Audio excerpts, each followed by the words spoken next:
and west. Into Sunday, it looks a bit drier across eastern areas of England, but there will be further wet weather spreading in from the south and west and temperatures staying around average. Looks like things are heating up.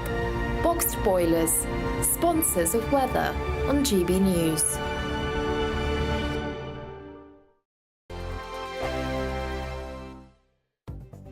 The latest GB News travel. Good evening, I'm Johnny Ratner. Problems on two stretches of the M5. First of all, two lanes are blocked off northbound on the West Midlands stretch. Junction 1, the West Bromwich Birmingham exit up to the M6 intersection for a police investigation. Long queues back onto the southbound M6 towards the M54. Further south, the M5 is down to a single lane southbound from junction 7 to 8 just north of the M50. Following an accident, long queues on the M11 northbound just south of Harlow off junction 7 through Essex. A lorry's broken down in the left lane, causing queues back past the M25 towards London. And the Kent stretch of the M25 really slow. The inside lane is closed anti-clockwise on the exit slip at junction 3 at the M20, where a car has broken down. Trains are suspended in Brighton and Gatwick. It's an operational incident. Thameslink and Gatwick tell us at Brighton. That's the latest. You can stay up to date throughout the day by visiting our website, gbnews.com.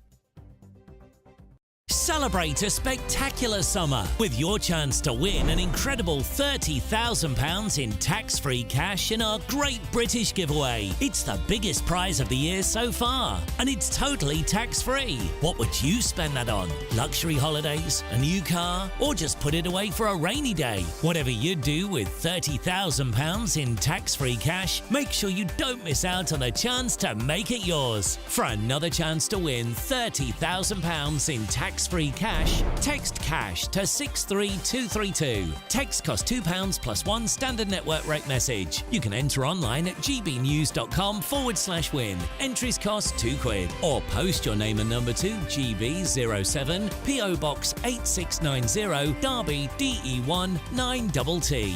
UK only. Entrance must be 18 or over. Lines close at 5 p.m. on the 30th of August. Please check the closing time if listening or watching on demand. Good luck.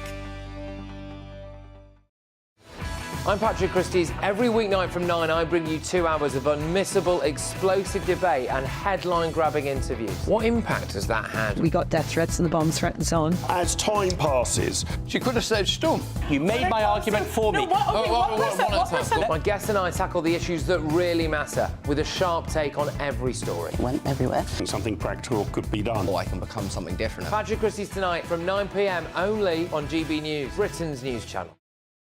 Mark Dolan tonight is your weekend dose of news, debate and entertainment. This sounds like a wild conspiracy theory. Don't miss My Big Opinion. Mark meets and My Take at 10. Democracy is a funny old thing. And we don't do boring, not on my watch. I just won't have it. Let's go and get another glass of that bubbly. You've earned it. That's Mark Dolan tonight, Saturday and Sunday, 9 to 11, only on GB News, the People's Channel, Britain's news channel.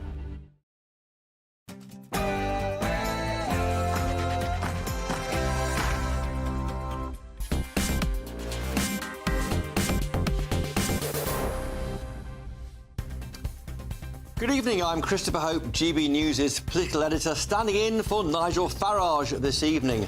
Nigel's stuck in Clacton, but don't worry, he's on his way to us, so do stay tuned as we'll get his response to Keir Starmer being asked about him in the press conference in 10 Downing Street earlier. Now, the PM announced a new police response following the eruption of nationwide disorder last night, following the Southport knife attack. So Keir Starmer has vowed to crack down on what he calls violent protests with a new policing unit. And a GB News presenter, Martin Daubney, was handcuffed while reporting on the event in Whitehall last night. We'll speak to them next. The BBC is facing more questions after it was revealed they had paid their former presenter, Hugh Edwards, £200,000 in licence fee money following his arrest for possessing indecent images of children. Plus, we'll be dissecting my interview with the former Tory leadership hopeful, Suella Braverman. All this to come, but first the news with Polly Middlehurst.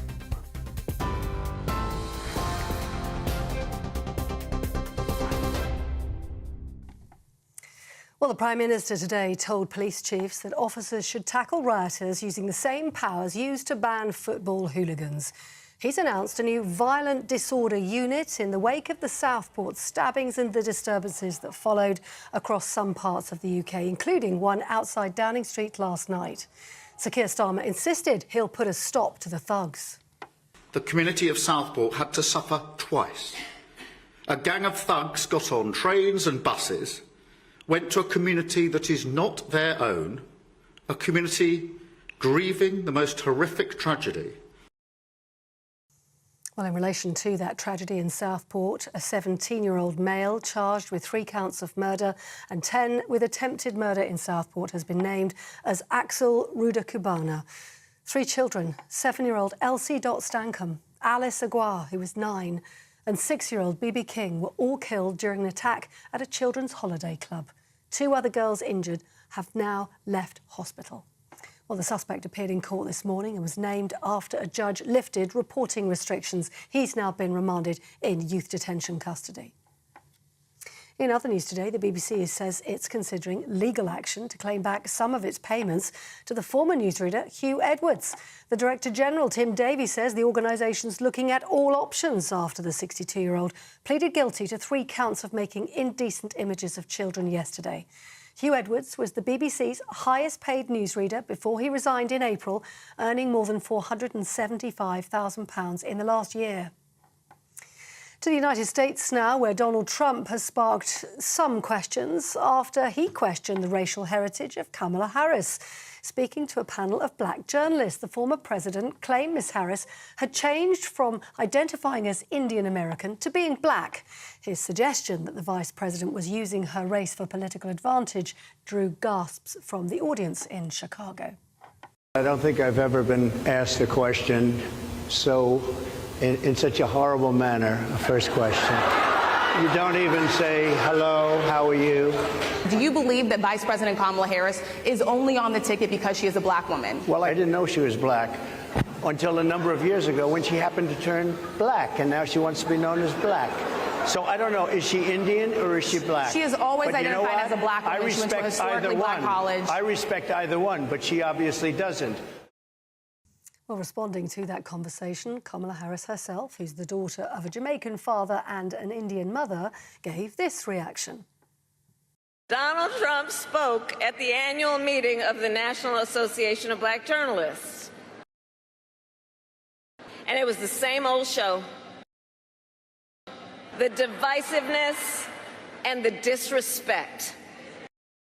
Kamala Harris ending that report. Well, those are the latest GB News headlines for now. I'm Polly Middlehurst. I'm back in an hour. See you then. For the very latest GB News direct to your smartphone, sign up to News Alerts by scanning the QR code or go to gbnews.com/alerts.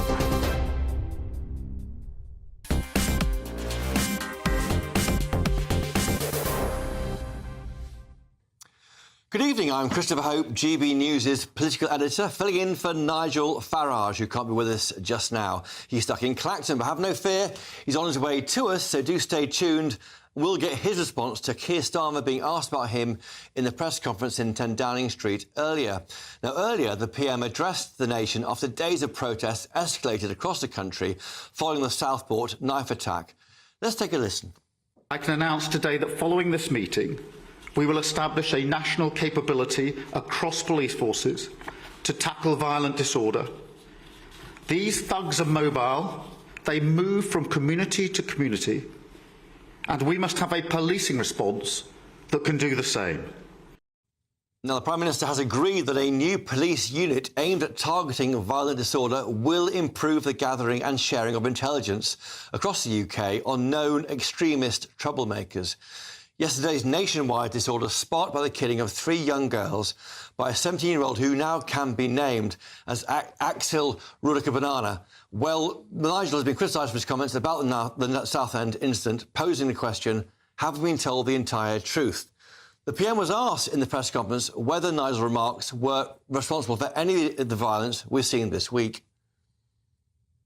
In relation to the comments of others, look, I'm not going to stand here and cast judgment on what others are saying. I know what I'm saying, and I know why I'm saying it very, very clearly, which is my focus whenever I'm confronted with any questions about this, is on the families. Nigel Farage is the leader of Reform.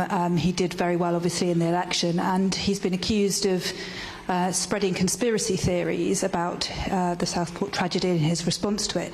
Is it enough to say that you just won't comment on what he's said, given that some people, including a former police chief, have linked his comments to the violence that broke out in the riots? Look, I'm not going to run a sort of running commentary on the motives of other people. What I am saying is my focus is on the families, the victims who are at the heart of this, and I think that that should be the focus for everybody. Anybody who says or does anything that impedes their ability to get the justice that they deserve cannot claim to be acting in their best interests, because they're not. Now, last night saw some of the violence spill out on the streets in London when a march titled "Enough is Enough" resulted in more than 100 people being arrested. And one of those who was nearly arrested, but certainly was handcuffed, was GB News' own presenter, Martin Daubney. Martin, you've stayed on from your afternoon show. Thank you for that. Here with GB News. You had your handcuffed, one arm was handcuffed by the police. Why was that? Well, why don't we have a look at the clip first and have a little look and see what you can make of it. Have a look. I'm a journalist for GB News. I'm a journalist for GB News. I'm doing my job. Seriously, I'm a journalist for GB News. I work around the corner the whole thing. Conditions have been put in place. I'm in cell every day, 3 till 6 p.m. You can't arrest me. Seriously. What's happening? I'm a journalist for GB News, recording footage. What's the name? I'm Martin Daubney. I'm a journalist for GB News. You're saying I'm Martin Daubney, I heard there. Now, the footage wasn't great from that clip. It was Martin's phone recording while he was nearly arrested. But that shows a moment when you were cuffed by a policeman as you tried to reason with them, didn't you, Martin? Yeah, so just so everyone's clear, so when I walk out of the studio here in Westminster, basically, these protests happen all the time, and I always wander into them because they're on my way home, back to the tube. So I've been to pro-Palestine protests, I've been to pro-Israel protests, I've been to Remain marches, I've been to Brexit marches. Last night, I went to this march. Now, as you can see there, I've just been filming. There were bottles being thrown, smashing around my feet. There were lots of coppers in full riot gear. And by the way, you don't see anything approaching anything like that when there's a pro-Palestine march. They have a very different policing approach. In terms of what they're wearing, you mean, the police? In terms of what they're approaching, in terms of how they form up. They're in lines, it's organised, it's much more hostile. They're carrying batons, they've got the shields. So it creates a very different environment. I was there, bottles were smashing. But did anything happen before that to mean that the police had to be all tooled up for a bit of a fight? No, I think it's the expectation of what may come. And I think actually that's the chilling thing about Keir Starmer's speech today. If they decide a speech or a gathering is of great significance and the policing response is appropriate. So I was filming at this point, people being arrested literally right next to me on the floor. I was filming it for the channel and I just felt it was right about this moment, I felt some handcuffs put on my right arm, my arm was just around my back and I was very calm, as you can see in the footage. I said, what are you doing? I work at GB News, I'm a journalist, I'm just doing my job. They said, have you got a press pass? Now, I haven't got a press pass, probably my bad. But luckily, mercifully, one of the officers there recognised me. As I say, I go there quite a few times. No, he's OK. So they released me. But this kind of policing is what our viewers and listeners describe as double standard policing. They see this happening in central London and elsewhere, but they don't see the same treatment of other issues around the country. Is that part of the problem? It is. I mean, I was at the Cenotaph on Armistice Day and the batons were swinging in there. I stopped a guy getting severely hurt. Again, I filmed that. I was covered in blood. I pulled him back. In fact, his daughter thanked me for him not getting a proper pasting that day. There is a very, very different attitude to policing, what they would term, and Sir Keir Starmer would term, far right protests. But I was in there talking to these people, and they all say the same thing to me. Nobody is listening to us. Nobody understands our frustrations. 3 girls, they were saying, how many girls, how many more people must die before we're listened to? And they believe the police response is disproportionate, it's harsh, and they don't feel they're equal before the law. Martin Daubney, thank you. With me in the studio now is the former Chancellor of the Exchequer, and former Tory MP Kwasi Kwarteng and a former Labour advisor, Stella Santangigou. Kwasi Kwarteng, do you think there's double standards of policing in London and across the country, and is that a problem? I think it is a problem. I think people who are dubbed the far right, and that's a contentious thing in itself, feel, rightly in my view, that they're being pushed upon, focused upon, victimised in a way that other communities haven't been. A lot of the policing where we saw with the pro-Hamas marches, the pro-Palestine marches, and they're absolutely right, it is their right to march in that way. But a lot of the policing there was seen to be much more light touch than some of the scenes we've seen just in the last 48 hours. And Stella, in that press conference earlier, Sir Keir Starmer didn't talk about maybe why people are protesting. Of course, the violence was horrific. Throwing bricks at mosques or police or bins or appalling, and everyone can agree on that. But there's no attempt, was there, by the Prime Minister, to understand why people are upset. Is that a mistake by him? Absolutely not. He has been talking about youth violence throughout and about having knife crime. I want to go back to what you said about double standards in policing. There is a photo that it's etched in my mind from during the pandemic, after Sarah Everard's murder in South London.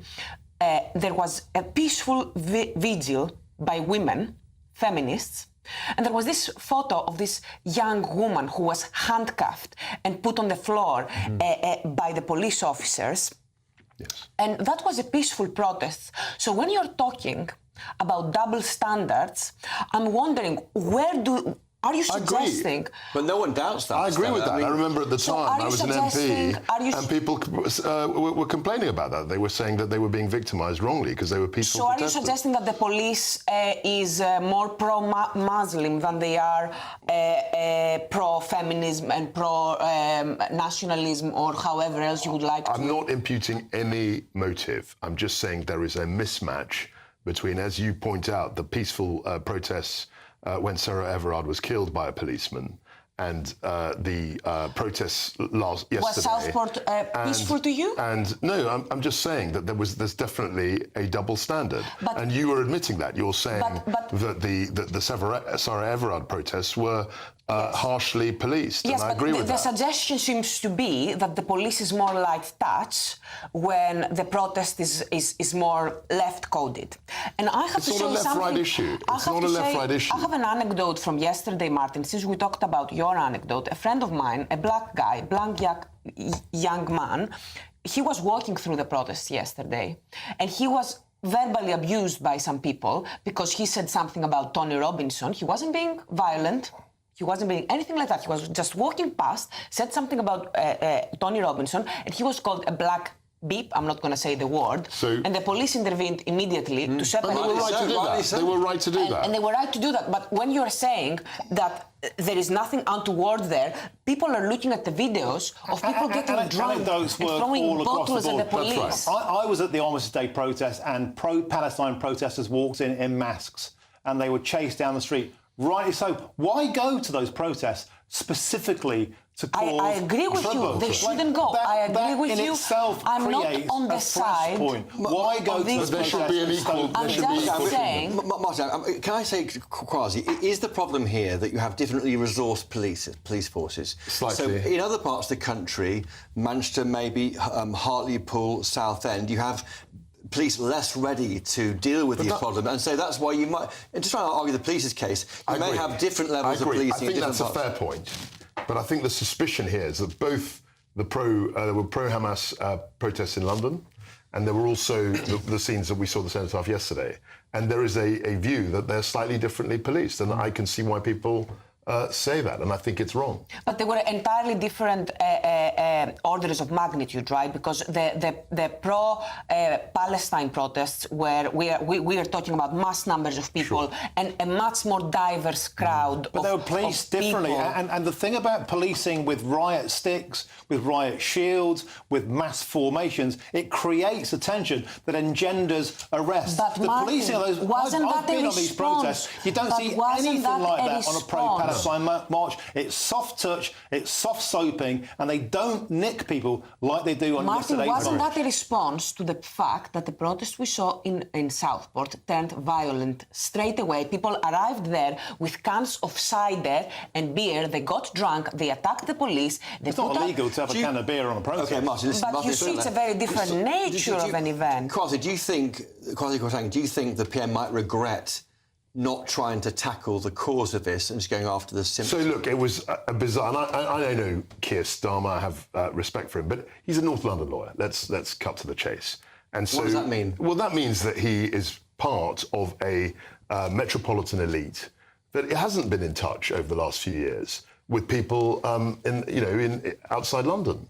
And I think I'm part of it. I mean, I don't disavow that. I'm just saying that if I, as a constituency MP and as someone who backed Brexit, I was very aware of this chasm between North London, London. So now you believe in identity politics? And people who were backing Brexit, who lived a life outside of London and wanted to get on with their lives. And the fact that this tragedy, it's completely unprecedented. I mean, the only parallel I can think of was Dunblane. I'm old enough to remember. That's a shooting when many more children died. That's right, and many more people were killed. Children died. Children. But this is the only time I can remember, there may be other cases, children dying in quite a large number. And I think it's a very serious issue, particularly when it was regarding nights. No, it is quite right. I mean, when you use the words far right and just chuck it around at people who are just concerned about things, yes, there are far right involved, no question. But is that a fair thing to describe all people concerned about double standard policing? What do you call? I'm not saying that anyone who is... Firstly, there is a difference between someone being concerned about the knife violence and all of that and someone who is going and throwing beer cans at the police. There is a difference.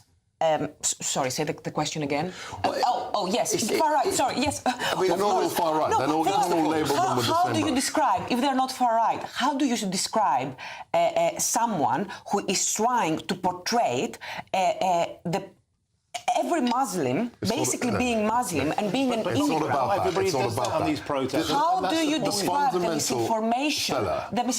The people who were saying that this murderer, who it turns out was a British-born Christian, was a Muslim a Muslim immigrant who arrived on a boat. What kind of agenda is people who are peddling that misinformation trying to push for? The key difference is quite simple, and that is the minority of meatheads on a far-right march determines everybody who was there. Isn't that what you did, Martin, with the Palestine legislation path today dictates that. You're as bad as the worst. You never get that. Isn't that what you wanted? Never. So you're right. You're absolutely right. Isn't that what you wanted with the Palestine protest? Millions of people, you wanted to say that they are all pro-Hamas. You're 100% right.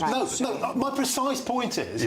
The right-wing trope means that everybody in that crowd, everybody in that town is as bad as the worst people. That's never applied to a Hamas march, a pro-Palestine march, or Hare Hills the other week, Martin, when community leaders were demanding people turned out and protested outside police stations, disgusting things. They weren't held to account. They weren't arrested. They weren't clamped down. Let's listen to the community. So you're absolutely right.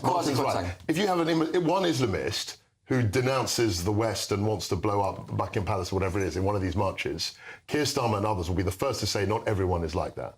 Not all the people on the protest are like these. And he should have said that today, should he? In Downing Street? But it's exactly analogous. It's exactly the same thing. You can't just say that everybody who's concerned about children, but Keir Starmer did not say that everyone is going to be is part of some far-right conspiracy. That's not what Keir Starmer said. I'm really sorry, but this is not what Keir Starmer said. It is exactly the same thing as Rishi Sunak saying we're going to tackle anti-Semitism. He wasn't saying we're going to put everyone who goes on a pro-Palestine protest in prison. We're going to throw them into prison. Isn't there a missed opportunity here? He could have addressed the people concerned about the deaths. He could have. You could say the same about Rishi Sunak. He could have spoken. We're not talking about Rishi Sunak. He's not the Prime Minister He could have spoken to people who are concerned, and he didn't. He tarred them all with the same brush, and that is a problem. No, did Rishi Sunak?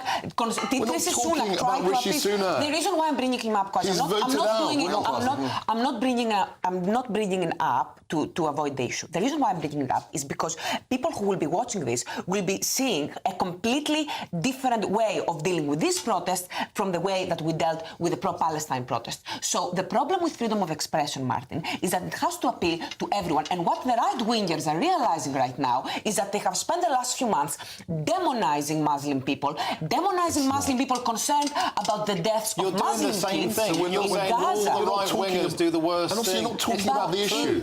You're not addressing the issue. The issue is 3 young girls were killed and robbed of their lives by a knife crime. It's not about the right so or let's the address left, the issue. or forgive me, of the Muslims or anything like that. We've got to focus on it. And in the Prime Minister's statement, he did say something about the victims, to be fair, but he spent the lion's share of his statement talking about the demonstrators and not actually getting to the issue. And why these girls were killed. No, this week he has also been talking about Labour's knife crime and how one of the 5 missions of the Labour Party is to have serious knife crime and how exactly he's going to do that. He has been talking about all of the policies that he's going to be implementing. It's just that we're focusing on this specific just knife statement. crime. This isn't just knife crime. I mean, I've got 30, 40 years of memory on this. This isn't just a normal knife crime that you see, appalling the tragedies though they are. This is a very unusual case where 3 innocent, very young girls were killed in a senseless way. It's not something that you can say is equivalent. Should we not wait for the police to tell us what happened? I think we should have calm, but we should also look at the causes of what happened. Okay. This isn't an ordinary thing that's just occurred. Stella, Kwasi and Martin, particularly Martin, thank you for joining us today on Farage. Up next, we're speaking to a former BBC producer about how about the BBC dealt with the Hugh Edwards case. We're back soon.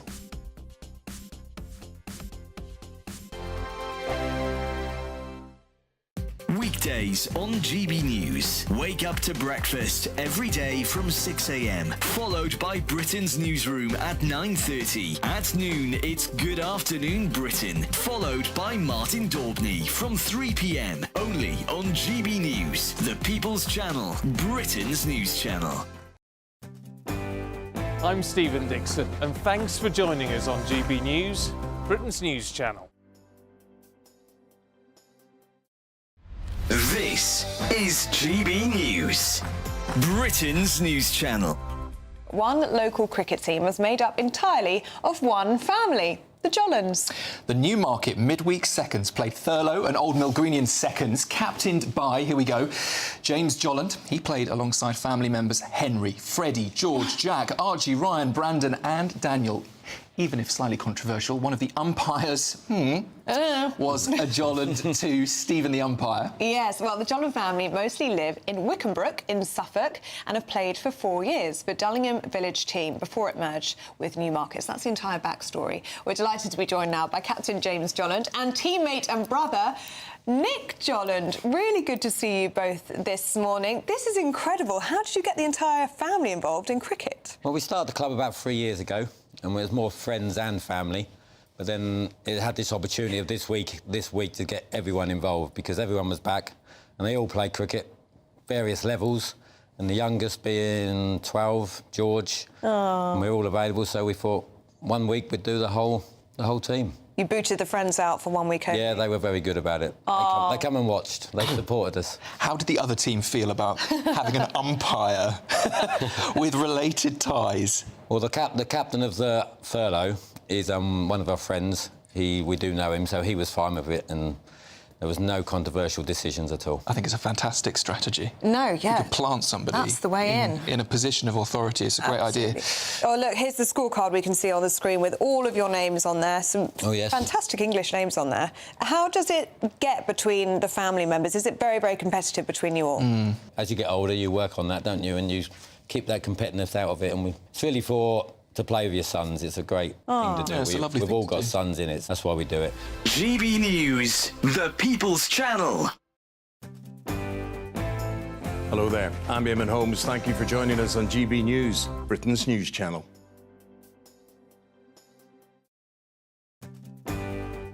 I'm Michael Portillo. This is GB News, the People's Channel, Britain's news channel. I'm Isabel Webster. Thanks for joining us on GB News, Britain's news channel.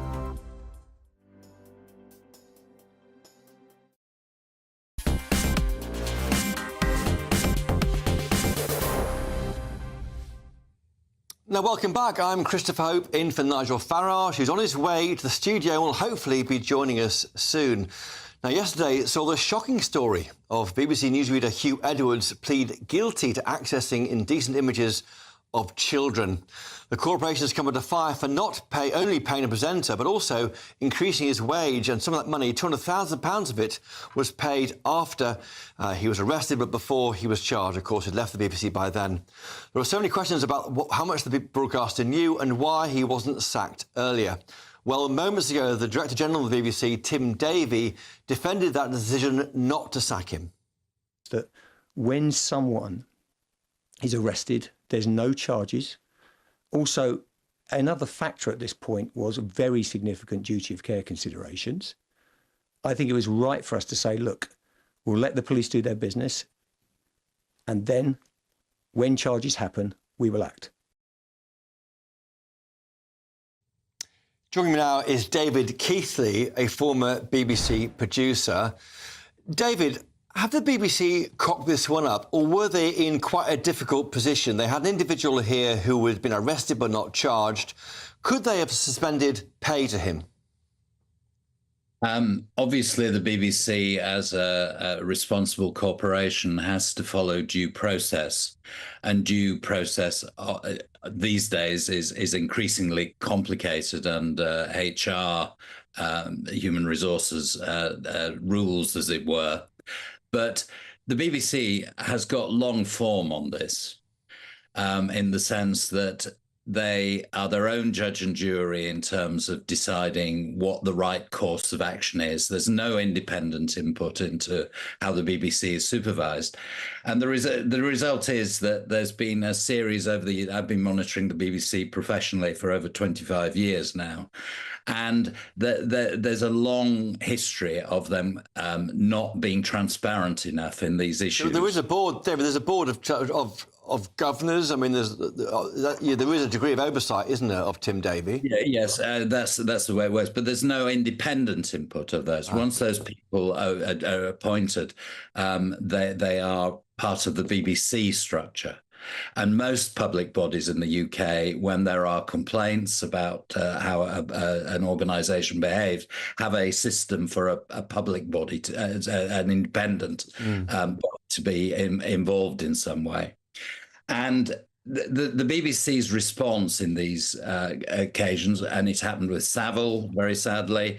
It's happened when Nigel Farage was arrested, accused by the BBC of causing the race hate death of a man in Harlow after the referendum.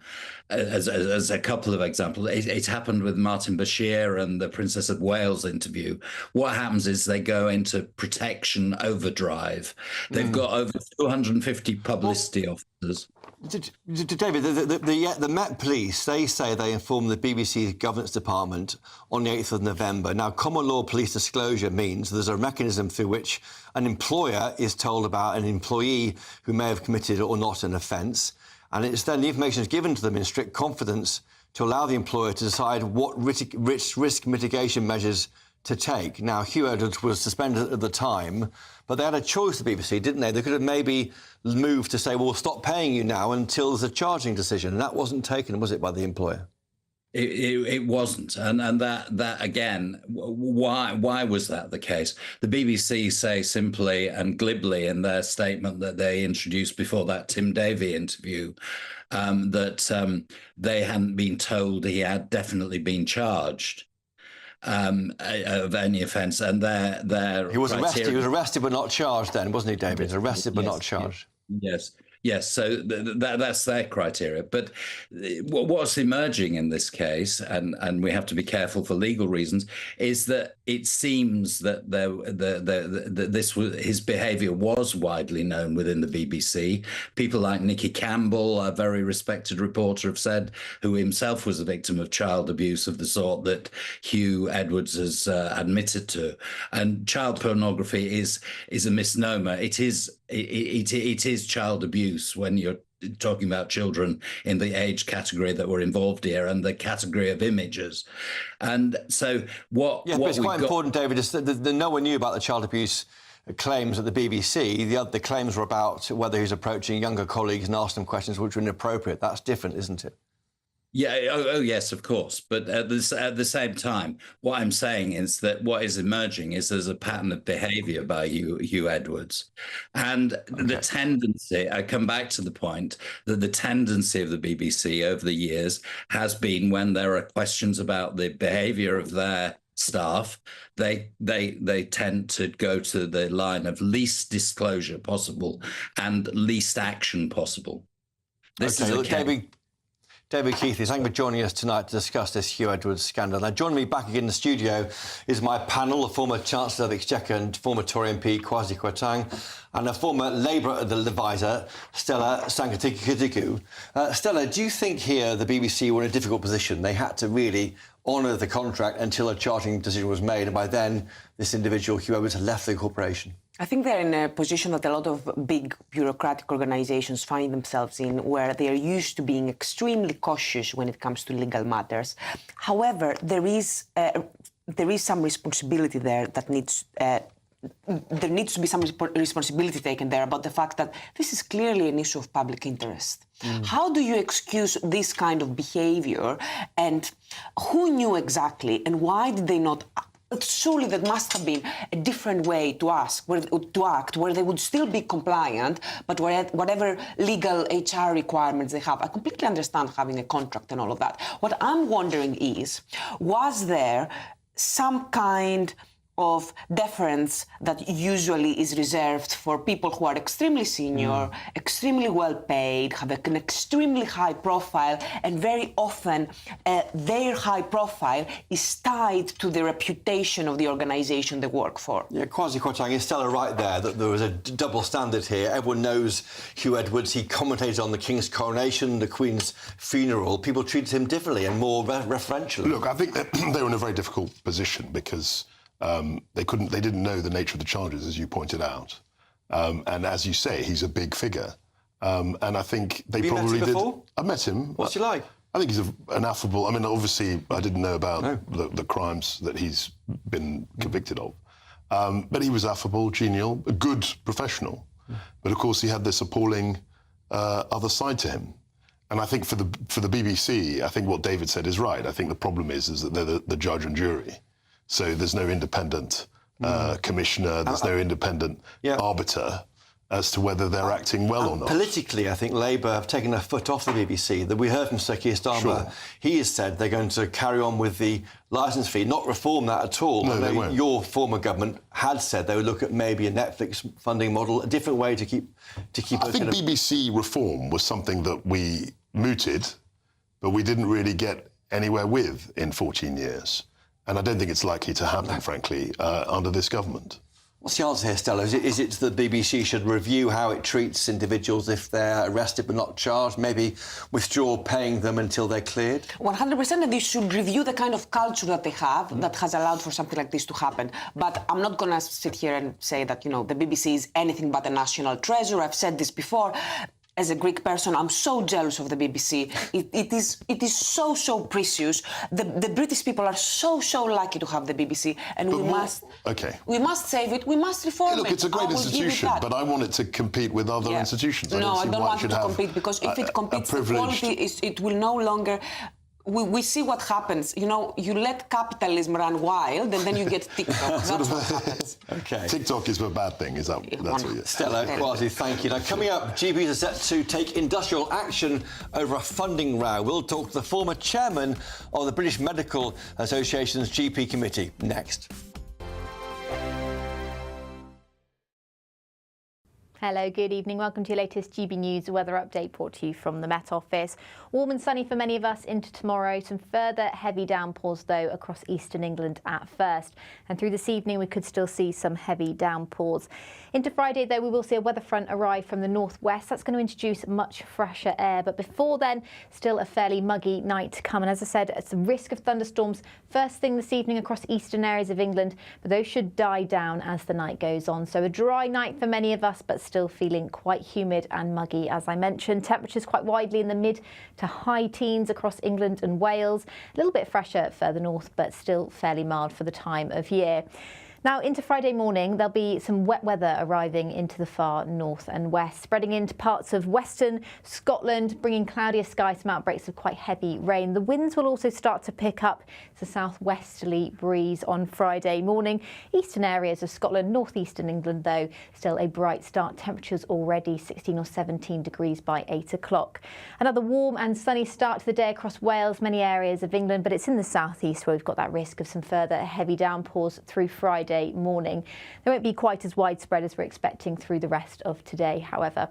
And then once they clear away, for many of us, it will be a dry and sunny afternoon. However, wet weather is spreading into parts of Northern Ireland, much of Scotland. We could see some quite heavy outbreaks of rain through Friday afternoon. Turning a bit fresher behind this band of rain, but ahead of it, still quite a humid feel. Temperatures widely in the mid to high 20s. Now, on Saturday, that band of rain sinks into southeastern areas, so there's potential for some quite heavy rain across southern areas of England and the southeast, particularly as we head into Saturday afternoon. Further north, dry across northern England, some showers though across the north and west.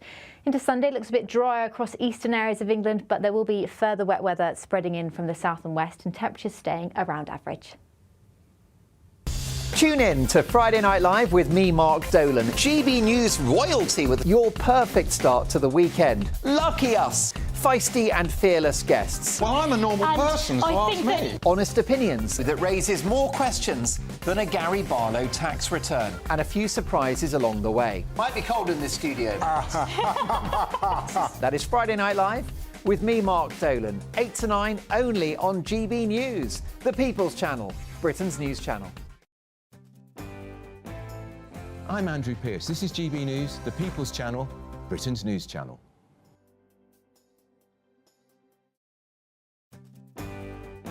I'm Bev Turner. Thank you for joining us on GB News, the People's Channel, Britain's news channel.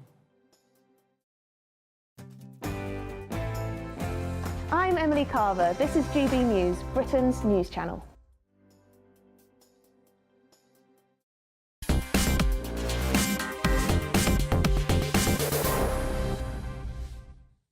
Welcome back. I'm Christopher Hope, standing in for Nigel Farage. Now, earlier today, it was announced that the GPs, family doctors, have voted to take collective action for the first time in 60 years.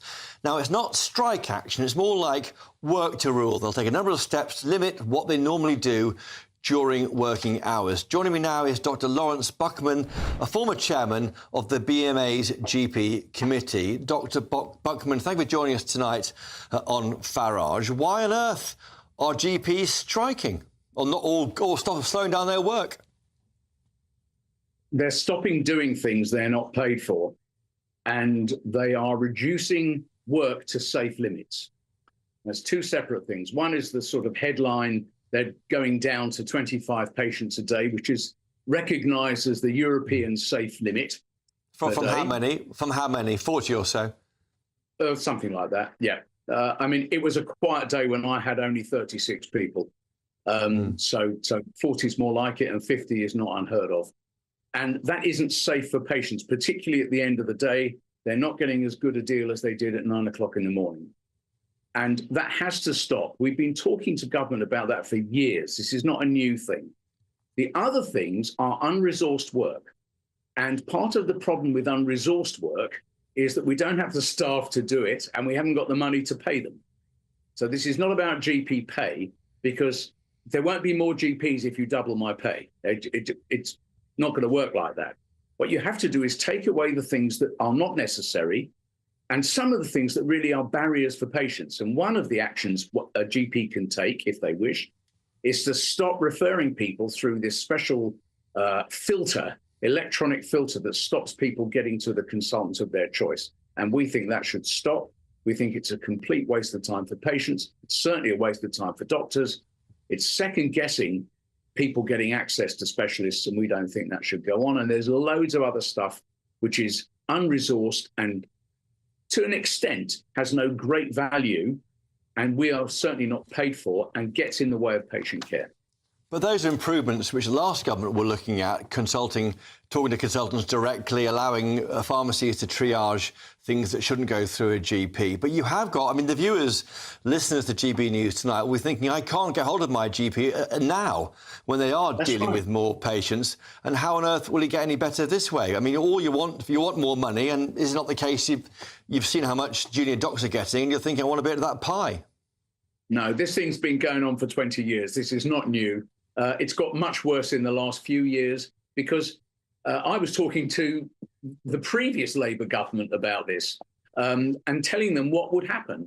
The retirement bulge of the 2010s and 20s has happened, and people are retiring as you would expect. People are retiring early, which is much more worrying. Retention has become an issue which it never used to be.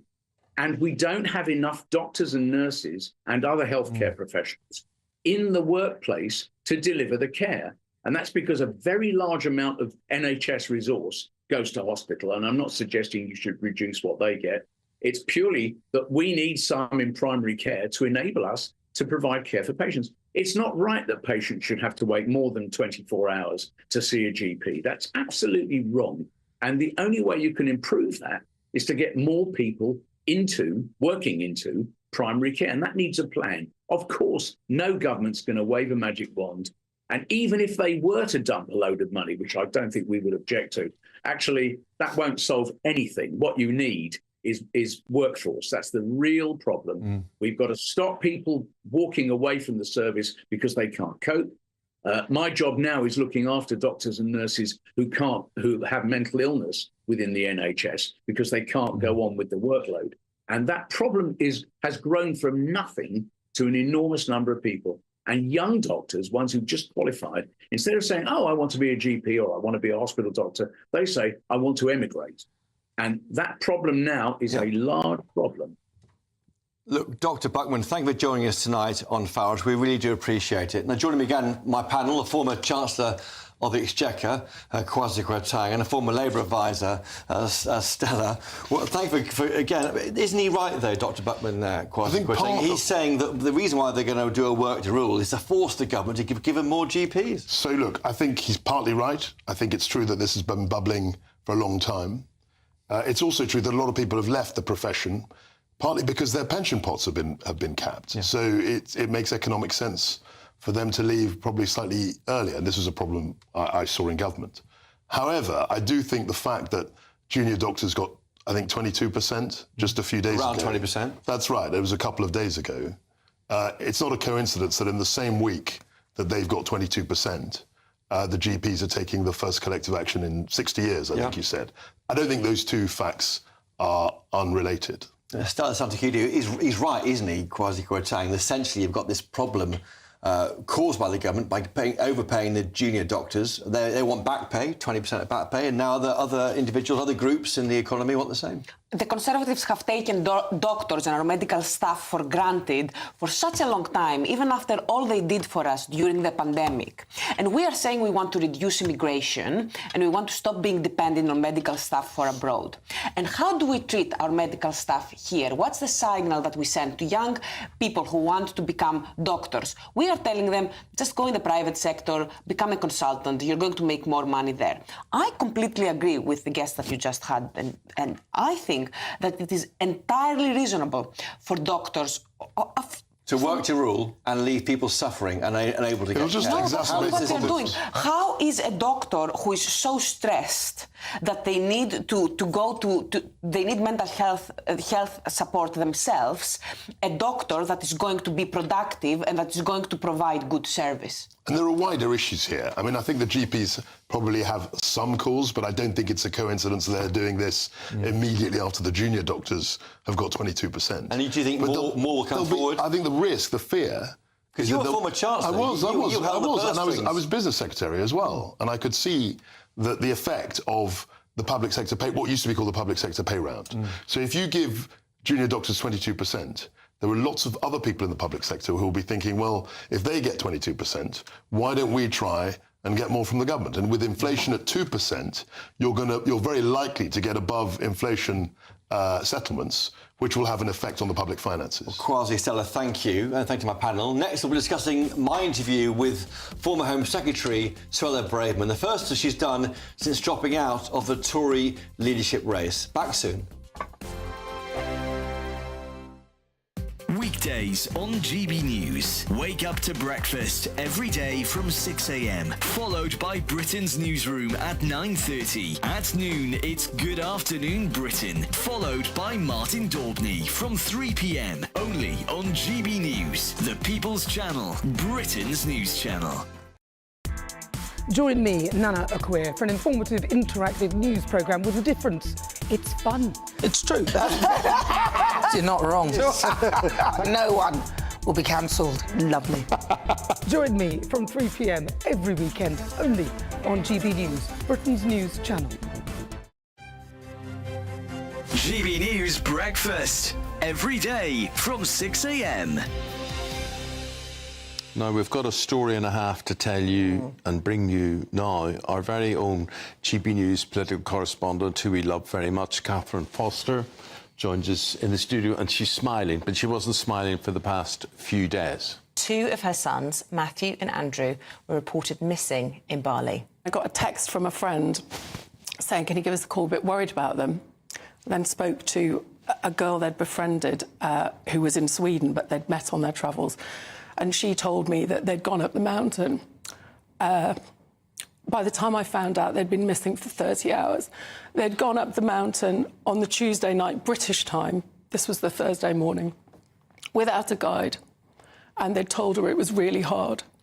And she told them to turn back, but they hadn't. And they'd sent screenshots from this app with this trail that they were following on the app, screenshots of the app in case there was a problem, and a Snapchat of a Matthew avatar at the top. And she said, I know they made it to the top because I could see that his phone had nearly died. But the trail had actually closed many years ago.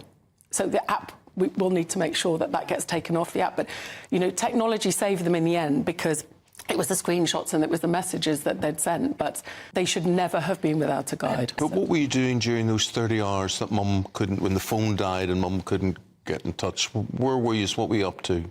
Well, we were trying to figure out the best course of action, because it started to pour with rain. The amount of rain created a river, like a stream. Yeah. We were like, oh, yeah, let's follow the stream downhill, and then the sun set, and we just had to like sleep in the bushes in the jungle.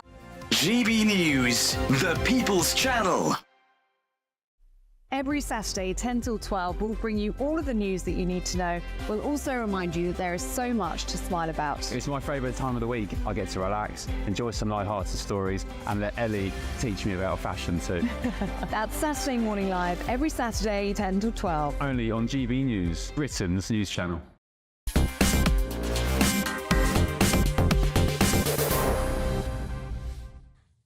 Welcome back. I'm Christopher Hope, in for Nigel Farage, who I'm very sorry to say now can't make it in time, so apologies for that. I spoke to the former Home Secretary, Suella Braverman, for my podcast, Chopper's Political Podcast. It's available now. It was the first interview since she pulled out of the race for Tory leadership last weekend. Suella Braverman was as punchy as ever, as you might expect. I asked her about the European Convention on Human Rights and multiculturalism. Here's a snippet of what she had to say. Years ago, I was the first cabinet member to publicly call for us to leave the European Convention of Human Rights.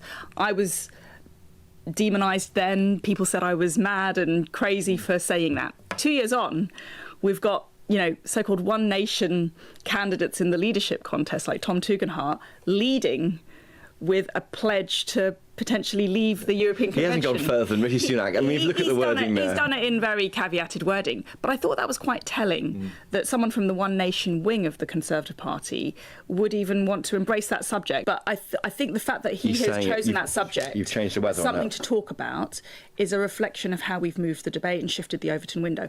When I said multiculturalism wasn't working last year, I did so because it was the important thing to describe and observe in our country. Again, none of the members of the cabinet backed me up and I was shunned.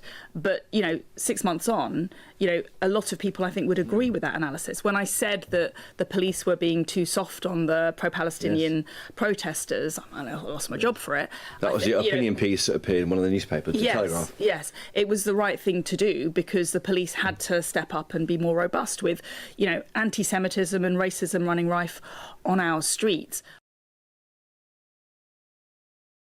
Suella Braverman there talking to me from my podcast out now. Now, former Chancellor of the Exchequer and former Tory MP Kwasi Kwarteng and former Labour advisor Stella Kidu still with me. Kwasi Kwarteng, is she wrong not to stand? I think she is. I think she should make her case, try and make it to the MPs first and get the nominations, which she said she had. Which only 10 MPs required. That's right. I mean, it's a diminished party, we have to remember, but yes, 10.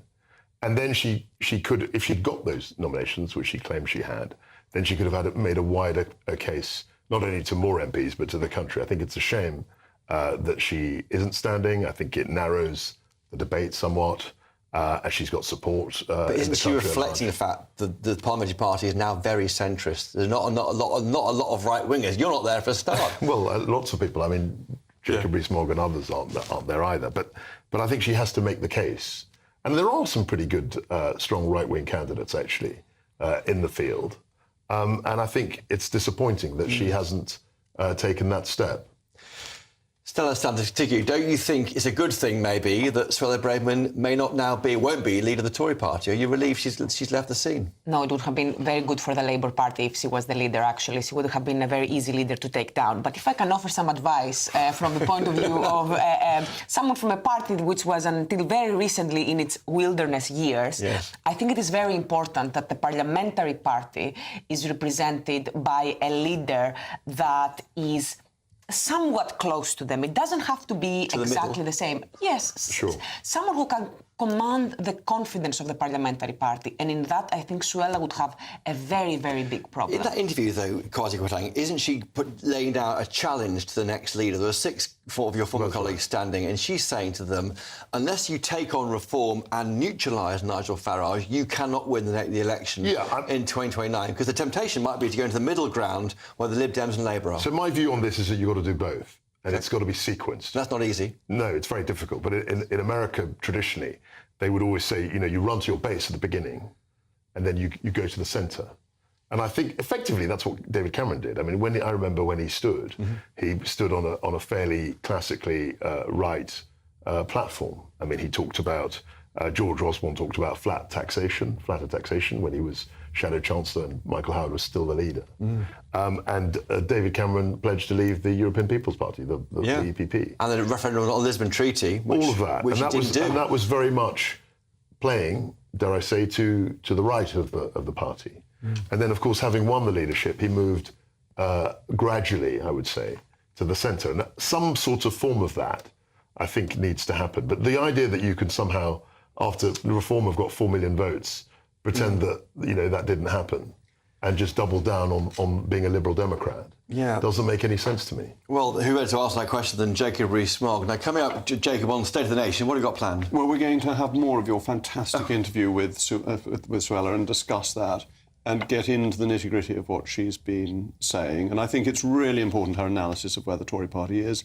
We're also going to be talking about freedom of speech and how a privacy law that's been brought in by judges has stopped the newspapers reporting wrongdoing.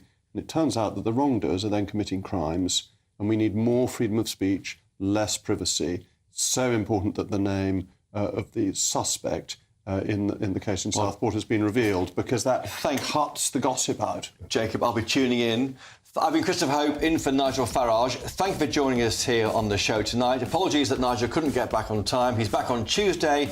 Next up, State of the Nation with Jacob Rees-Mogg. First, the weather with Annie Shuttleworth. Looks like things are heating up. Boxed boilers, sponsors of weather on GB News. Hello, good evening. Welcome to your latest GB News weather update brought to you from the Met Office. Warm and sunny for many of us into tomorrow. Some further heavy downpours, though, across eastern England at first. And through this evening, we could still see some heavy downpours. Into Friday, though, we will see a weather front arrive from the northwest. That's going to introduce much fresher air. But before then, still a fairly muggy night to come. And as I said, it's a risk of thunderstorms first thing this evening across eastern areas of England. But those should die down as the night goes on. So a dry night for many of us, but still feeling quite humid and muggy, as I mentioned. Temperatures quite widely in the mid to high teens across England and Wales. A little bit fresher further north, but still fairly mild for the time of year. Now, into Friday morning, there'll be some wet weather arriving into the far north and west, spreading into parts of western Scotland, bringing cloudier skies, some outbreaks of quite heavy rain. The winds will also start to pick up. It's a southwesterly breeze on Friday morning. Eastern areas of Scotland, northeastern England, though, still a bright start. Temperatures already 16 or 17 degrees by 8 o'clock. Another warm and sunny start to the day across Wales, many areas of England, but it's in the southeast where we've got that risk of some further heavy downpours through Friday morning. They won't be quite as widespread as we're expecting through the rest of today, however. And then once they clear away, for many of us, it will be a dry and sunny afternoon. However, wet weather is spreading into parts of Northern Ireland, much of Scotland. We could see some quite heavy outbreaks of rain through Friday afternoon. Turning a bit fresher behind this band of rain, but ahead of it, still quite a humid feel. Temperatures widely in the mid to high 20s. Now, on Saturday, that band of rain sinks into southeastern areas, so there's potential for some quite heavy rain across southern areas of England and the southeast, particularly as we head into Saturday afternoon. Further north, dry across northern England, some showers though across the north and west. Into Sunday, looks a bit drier across eastern areas of England, but there will be further wet weather spreading in from the south and west and temperatures staying around average. A brighter outlook with Box Solar, sponsors of weather on GB News.